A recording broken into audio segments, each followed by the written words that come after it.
Chicken Fry, and today we are growing potato plants. Welcome to our channel, Say Why Chicken Thigh. In this video, we're going to show you how to grow potatoes in a bucket. We'll also emphasize the educational opportunities that this experience has to offer for your pre-kindergarten through second grade age child for a homeschool, classroom, or just a fun project to share at home with your young ones. Right now, we're at a time where there's all hands on deck, making sure there's a positive transfer of knowledge from our older to younger generations. And I recognize that teachers exist in many forms. So if you're accessing this video to see opportunities for how you can enrich your child's experience at home with a planting project, I really appreciate that you've checked out our channel, and I hope that you find inspiration with this video. This project will take about 3 months to complete from start to finish. And we will be demonstrating activities that you could do with a pre-K through a second grade age child, but they will all be demonstrated by my daughter, who is... How old are you? 4. We'll list the Common Core standards that correlate with our activities in a text box like this. And I'll also list the standards below in the description if you'd like to see them in more detail. Without further ado, let's teach you how to grow potatoes in a bucket. Growing potatoes in a bucket is easy and inexpensive. You'll need 3 essential materials for this project: sprouted potatoes, a deep container, such as a 5-gallon bucket, and high-quality potting soil. You can buy seed potatoes, or you can sprout your own using organic potatoes from your grocery store. We recommend setting your potatoes in a cool, sunny place for about 1 to 3 weeks. Leaving the potatoes to develop sprouts is a process called chitting. This step is optional, but it will give your young scientists more curiosities to wonder about as they observe the potato eyes slowly change. It lends nicely into conversations comparing the needs of plants and animals and the role of sunlight in plant growth. This is a great time to start a science journal. There are infinite ways to create a science journal, and the entries you record with your young scientists could look different day to day. Here are our journal entries from the chitting process. This entry's objective was to introduce the task of starting a shared research and writing project. And as such, we recorded observations on a given day. Our journal is simple and serves as a model to write the date and correlating day of the week. It is organized into 3 sections to model writing from left to right and top to bottom of the paper. On the right, I've scribed what she said. Scribing helps to link reading, writing, speaking, and listening skills that are fundamental for a young child's literacy development. If you're enjoying this project with an older learner, it could be an opportunity to record the measurement of the sprouts in millimeters, create graphs, or perform a density experiment as the potatoes age. The beauty of a science journal is that there's no wrong way to do it. I chose to handwrite it so I could highlight the specific skills I wanted my young learner to practice. But just a quick internet search for science journals will leave your head spinning with the pre-made, printable options you can use. Yes, even one specifically about growing potatoes in a bucket. Each sprouted eye, or chit, can develop into a potato plant. You can plant your whole sprouted potato, or you can cut it into pieces, with an eye on each piece. If you do cut your potato, leave them out to heal for a day or so before planting them to reduce the chance of rot, which means wait until a scab has formed over the wet end. And speaking of too much moisture, whatever container you're planning on using, be sure it has good drainage. You can easily add drainage holes to the bottom of your container with a drill. Before we plant the potatoes, we'll consider the elements they'll need to grow successfully. We'll remember the acronym LAWNS, which stands for the 5 basic elements all plants need to grow, which are light, air, water, nutrients, and space. It's January here in Vermont, and so we'll be growing our potatoes indoors. And conveniently, this brings us to the first resource you'll need to consider: the light. I'm using this free light reader by Doggo Apps to verify that my plants will be able to thrive in the space we've chosen. Potatoes will need a lux reading of at least 2,000 to grow. And since the potato plants will start to grow at the bottom of the bucket, I also want to ensure that they will receive enough light inside the container. This light is not as intense as I'd like, but as it is a south-facing window and just the beginning of January, as the days go on, the hours of sunlight will continue to increase. This Lux Reader app is highly sensitive to subtle light changes, so it's helpful to take several light readings in the area where you'd like to plant your potato plants at different times throughout the day. Now that we've chosen the best location for our potato plant, we can set up the bucket for planting. Revisiting the LAWNS acronym, you'll see that air, water, and nutrients are next on our list, and all these things are provided to the plant through the soil. Fill the bucket about 1/4 of the way with soil. Keep the soil airy and loose. As it turns out, kids are very talented at aerating soil. We'll enhance our discussions about air and how it could be used as a force to push and pull objects with an educational vacuuming experiment. Next, place either your sprouted potato pieces or whole potatoes on the soil.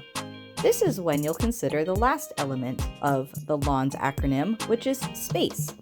Remember that each sprouted eye will become a plant, so avoid crowding the container.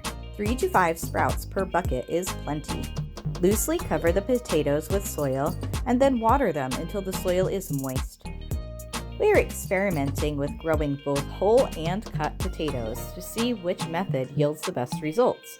And to differentiate between the two containers, we've simply slipped a cloth bag around the bucket with the pieces of sprouted potato.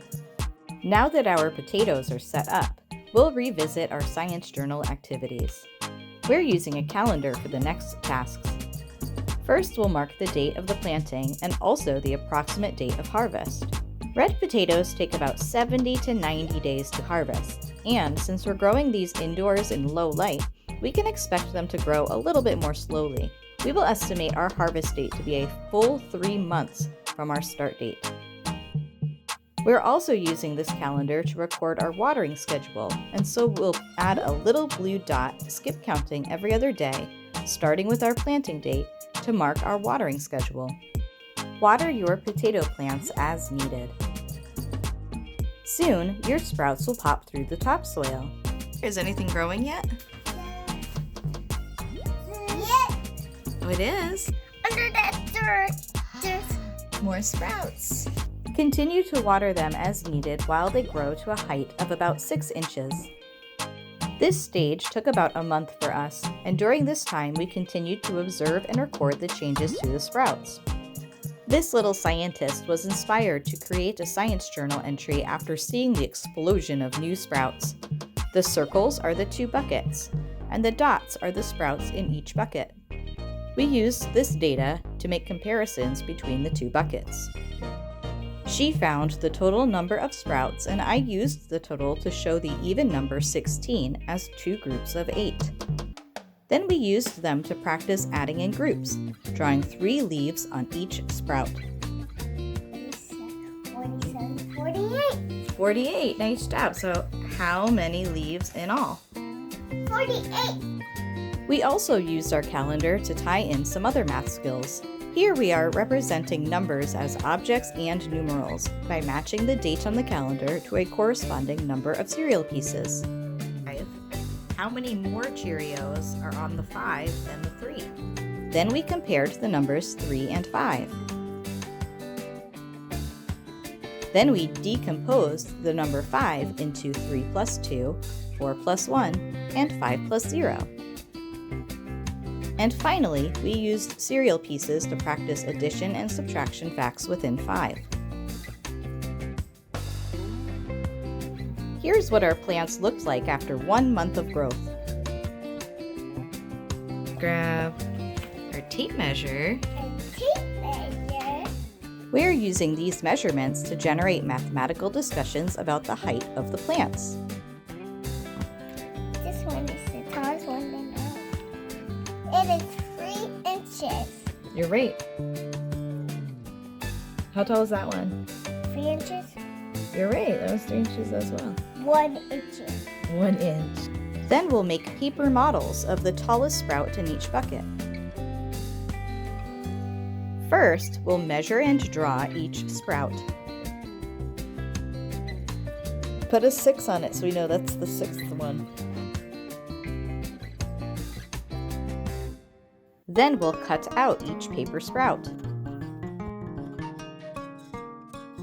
We'll use these models of the 2 tallest sprouts to make comparisons, but with an older learner, you might choose to make several models of different sprouts to make even more comparisons. Using the models, we'll compare their heights and use the height values to create addition and subtraction word problems. We'll also solve how tall our sprouts are together if they're laid out end to end. When your plants reach about 7 inches above the soil, mound up more soil so that each sprout has just a few leaves peeking out. We got a little bonus ladybug. Do they smell good? Yeah. What do they smell like? They smell like strawberry. Oh, that's interesting. You may want to correct a young learner when they make an unusual statement, such as comparing the smell of potatoes to strawberries. On the surface, her comment sounds a little odd, but small kids who are still mastering language skills might be using limited vocabulary to describe what they are thinking about. Kids pay attention to everything in a way that sometimes adults just don't appreciate. Soon, I discovered that my little one compared the smell of the potato plant leaves to the smell of strawberry leaves when both the plants were in their seedling stage. Her interesting statement about the seedling smell inspired us to explore our seed trays and think about the variety of plants we would soon grow. And just like that, we got bit by the gardening bug, and it inspired us to start a whole indoor veggie garden. Doing this required us to consider what these different plants would require to grow, such as a higher intensity of sunlight, and also consider the structures the different veggies required, such as this trellis arranged for the peas to climb. So encourage your young scientists to voice their thinking however they can, since their ideas may inspire even more discovery and connections with their real world. Continue to tend to the growing potato plants by watering them regularly and periodically adding soil until your soil has reached the top of your container. During these next weeks, we continue to add observations to our science journal in the form of a plant height bar graph. We took measurements of the tallest sprout from the cut potato bucket and the whole potato bucket. As you can see, there's an obvious difference between the 2 types of seed potatoes in our experience. This science journal entry is a graph recording the height of the tallest stalk in each bucket. We added information to this graph once every 2 weeks. For a 2nd grade learner or an older learner, you might encourage them to measure and record the changes in the height daily on a chart. Harvest time is approaching. The mature plants will flower and die. Those are flowers. Flowers. It is now day 100 for our potato plants, and we're overeager to harvest them. Harvesting a potato plant at this stage should lead to baby or fingerling-sized potatoes. Here's what our potato plants look like after 100 days of growing. First, we'll harvest the plant grown from the cut potatoes. Not only was this plant much smaller, it also seemed less mature. Ready?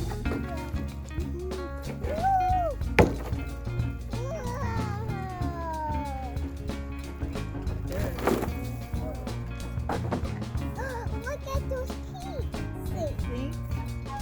I think those are the potatoes. I wonder if this one is so big.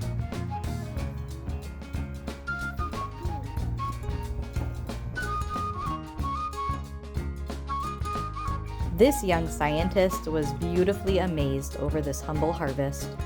We carefully looked through the soil for every itty-bitty teeny-tiny baby potato we could find.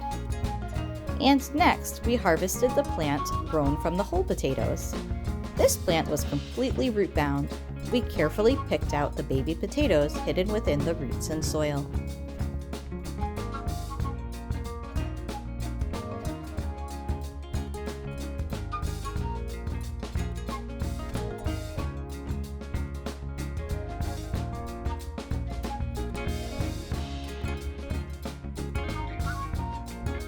Can you show me what we have? The potatoes in the colander are from the cut up potato, and the potatoes in the pot are from the whole potatoes. Do you think this is enough potatoes to eat at dinner time? Yeah. Overall, the potatoes grown from the whole potatoes were larger. Although, I think that next time we do this experiment, we'll let the plant grow for a little bit longer. We used a food scale to find the actual weight of our harvest. How much?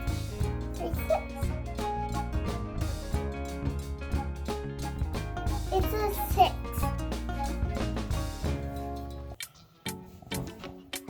6. 6, you're right. 6 grams. Oh, here's one more. 6. Then we used a simple balance to visually see the difference in each harvest's weight. You can build a simple balance too.